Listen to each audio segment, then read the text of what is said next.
successful dentist versus a successful dentist business owner. Those are two different things. People would often ask me, Grace, how are you so successful running two practices, having children, being a good friend, wearing all the hats? And I wanted to always say, you know what, there is no secret sauce. People say, what's a secret sauce? And I have met hundreds, maybe probably thousands of dentists that are practice owners and very successful. And I'm going to share what I think are the attributes of a very successful dentist business owner. You ready? Some of you might not agree with me, and that's okay. And some of what I say may be triggering, and that means you just need to scroll by. But I do want to say that if you want to be a successful entrepreneur, one of the key things is your personality. It's who you are and why people are drawn to you. And especially if you want to be fee for service and high touch, in business, you need to be likable. And to be likable, that means you kind of need to get along. But you're not giving the farm away type of getting along. You just have to have a personality that people like. Firm and fair. You can be both. You have to be firm when you need to be firm, soft when you need to be soft.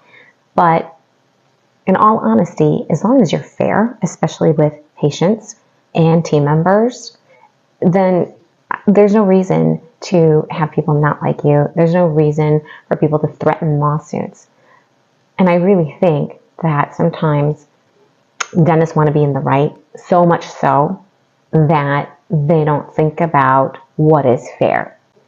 Another trait is leadership. Good leaders are able to motivate, inspire, and lead people and their teams to work in harmony, to do things that a lot of people don't want to do. Leaders are very different from managers, and a lot of people get those two things confused. Good leaders make very good entrepreneurs. Are you flexible? Or are you rigid? In order to be an entrepreneur, you need to be able to have a little flexibility. Some days aren't always going to be perfect, and you have to be okay with that. You have to give some leeway so that people will be able to do things in a timely manner, or if people can't do things exactly the way you want and you get the end result, that is okay. If you're really stuck on the details and you're really stuck on every little thing, it'll slow you down. So being flexible.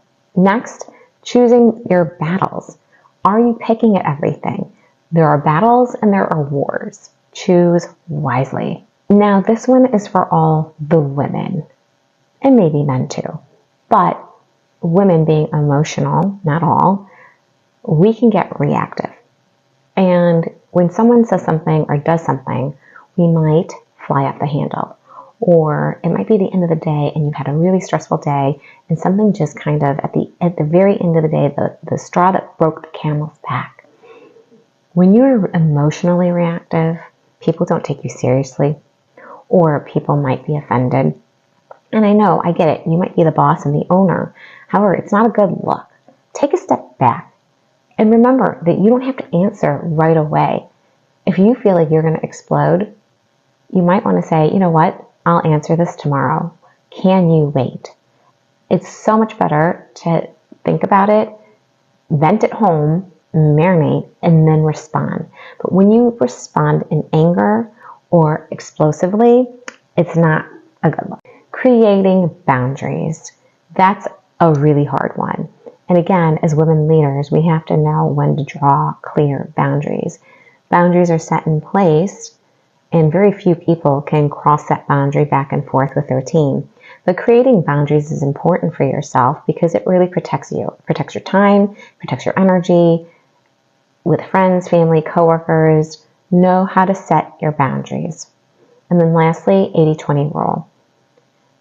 Look through your schedule and see, is it something that Grace or Dr. Yum or I need to do? If not, offload and delegate. The more things that you can clear off your plate, the more you can focus on the things that only you can do. These are all great qualities of entrepreneurs.